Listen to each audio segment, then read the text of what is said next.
Hi guys, Aaron here and welcome to the workshop. Today I want to talk about a question that I've been asked, and that's shoe closure systems. So these are all my cycling shoes, and if we start from the left you can see there's a bit of a pattern going on here, except the very last one. So why did I choose or tend to choose laces for most of my shoes? Well, I'm a bit into marginal gains, as I'm sure you already know if you watch this channel. So how is a lace-up shoe going to differ from anything else?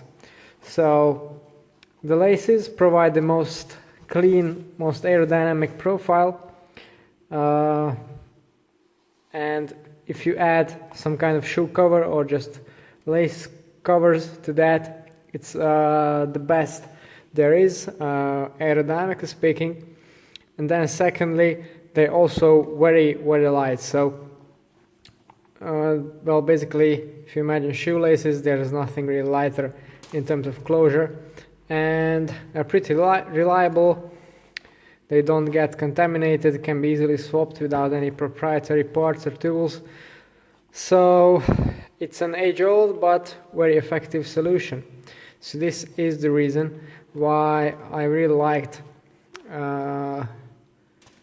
lace-up shoes in the first place. So these are the Giro Empire SLXs, pretty well worn now, more than 2 years and more than 30, possibly 35,000 kilometers in them. But they still hold up pretty well, even though the laces have stretched, as you can see, quite a bit. So the second pair I have here are the Giro Empire VR90s. Now these are very similar to the Empire SLXs, but they're a bit more sturdy. It's essentially the off-road version of the same shoe. Why did I choose it here? Well, it's basically I use this for cyclocross. I'm not really into mountain biking at the moment, and with all the mud and grit you're going to experience when doing cyclocross, then really the laces aren't going to get contaminated. They won't stop working when they're muddy, and they probably won't accumulate too much dirt on there. And that has proven to be true from my riding experiences. So that's another good point to use lace-up shoes. Then I have the Sworks Sub 6s. Now this is my go-to shoe for time trialing, because it has specifically been designed to be, well, as aerodynamic as possible. You also get the warp sleeve which goes over the laces. I'm sure you've already seen that somewhere, but this is it. It covers up the laces for a completely smooth profile. So this should be faster than regular shoes with overshoes, and possibly the fastest option there is, and they're just 20 grams heavier than the Giros. And that comes down to the fact that I think the sole is much more robust, much stiffer, better power transfer. And what I really like about them is that it's super stiff and super snug fitting heel cup. Some people don't like it, I definitely do, because, well, it just gives a good sense of security and power transfer. And yeah, although this is not the most unyielding shoe I have, but I use this mainly for time trialing and for shorter, flatter road races, where I expect to go in the breakaway, where aero really matters. If you imagine your feet going around in circles, they're disrupting a lot of air, so they can make quite a big difference. So that's why I use them. And when do I use them? And also when weight matters, of course, but there are not many of such races here. When you have really long, not too steep climbs where not many attacks will go. So that's another situation, or perhaps a hill climb, time trial, whatever, where no big accelerations are needed. Why do I say that? Well, the laces, these are quite special ones, and not stretchy. In fact, as far as laces go, I think these are the least stretchy laces, and they are really snug, and the power transfer, as I said, better than the Giros. But then we go to the bow dials, which are very popular these days. Why is that? Well, it's ease of use, adjustability on the fly. You can adjust these in very tiny increments to get a comfort dial.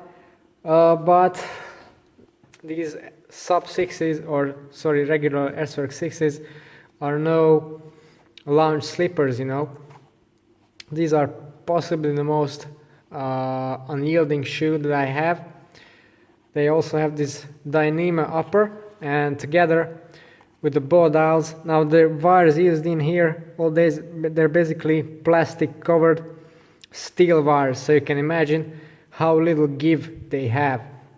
And I found in my recent riding that when it comes to sub-maximal or sprint efforts, or just really hard intervals, and you know, the stuff you do at races to keep in the bunch or when you're attacking, this can really come in handy.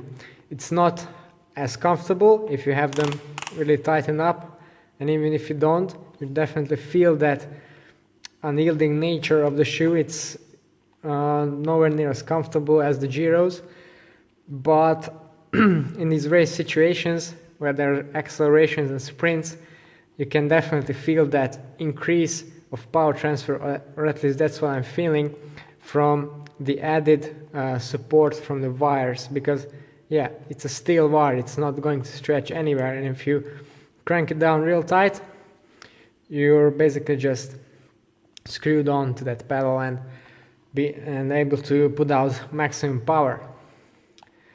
The downsides, of course, not nearly as neat and aerodynamic, so not possibly ideal for time trials where you don't need to do surges anyway, and they're a touch heavier as well, so I think 30-40 grams per shoe. It's not a big deal, but for example, if you're doing a hill climb or a race with a lot of climbing, not too much attacking, then perhaps the laces would be a better option. So many people think that these are the ultimate go-to closure system. Well, I wouldn't go as far as saying that laces still have their place, at least in my style of riding. Another reason I bought these and I wanted to try these is I'm doing really long rides and races in hot weather, then sometimes I get this sensation of a burning foot, and that can be easily alleviated by just, you know, letting the dust completely loose, letting your foot a bit loose in the shoe, and then cranking them back up, which obviously can't really do while riding with the laces. You'd need to have superhuman skills for that. So that's another situation. Really long races when in hot weather, that's where the dials can really help, and I think that's the reason why most professional racers use them. As for the bow dials and other uses, they're getting quite popular. For example, I have them on my or have it on my new helmet. It's excellent, much better and neater solution than the regular ratchet, and it's also used to, for example, install my Silka seat roll. I'm sure you've already seen that, but just to give you an idea.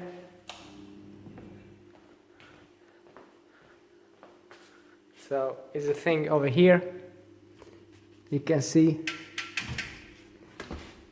pretty similar to what you find on the shoes, steel wires in here. The only difference is that you can't really release that by ratcheting. You just completely undo it and then lead it up with the ratcheting mechanism. So yeah, bow dials versus laces.